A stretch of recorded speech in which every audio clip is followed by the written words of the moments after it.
एगो कजरी गीत भेजे थे।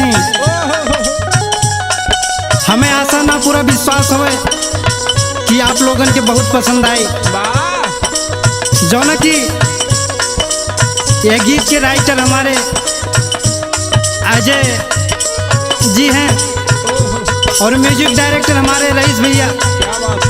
कहना है भैया, बरखा बीतल जाए मोरी गुइया, बरखा बीतल जाए मोरी गुइया, जोनहरी छोड़े न भुइया ना।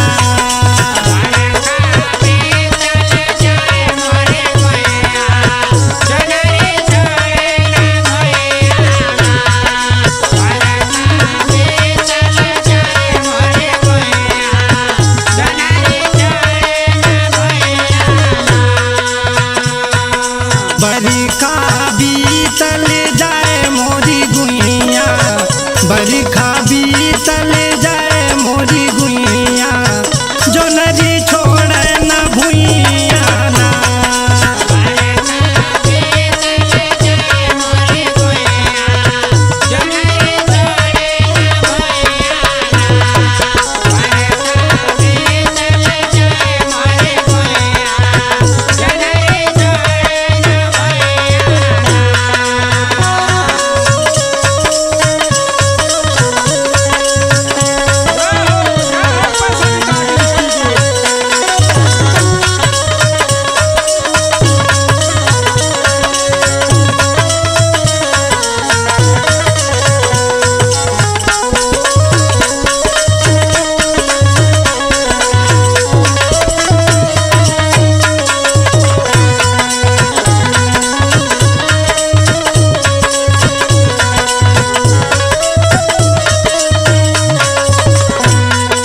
बड़ी जतन से बीज मंगाए,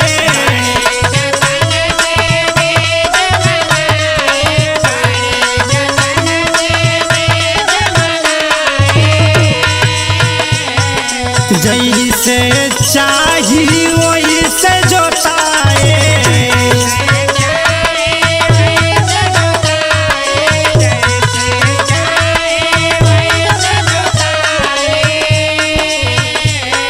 लेकिन भैया इतना जतन करे के बावजूद भी बीज नहीं खे जामल। सुनी, सूझत नाही कोनो पैया, सूझत नाही कोनो पैया, जोनहरी छोड़े न भुइया ना।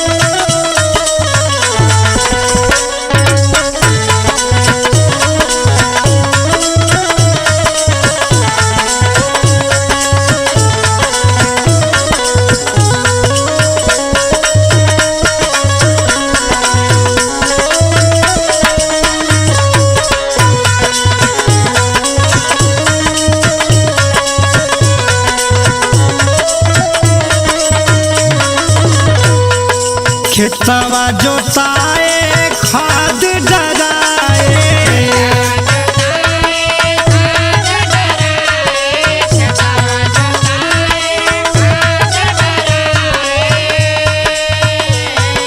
खाद डराए हो खाद डराए।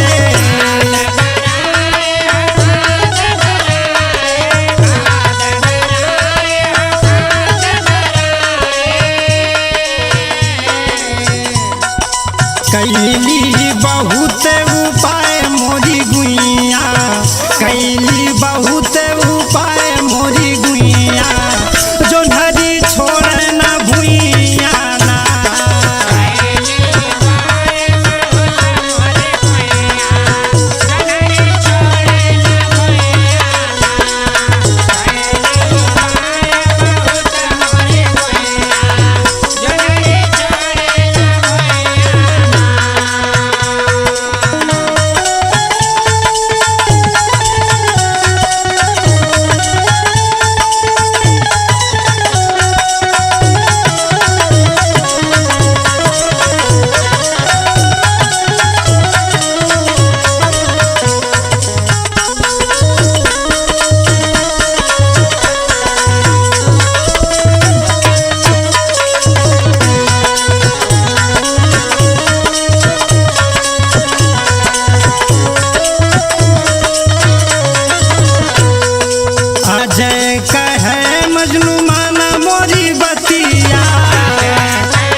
बरी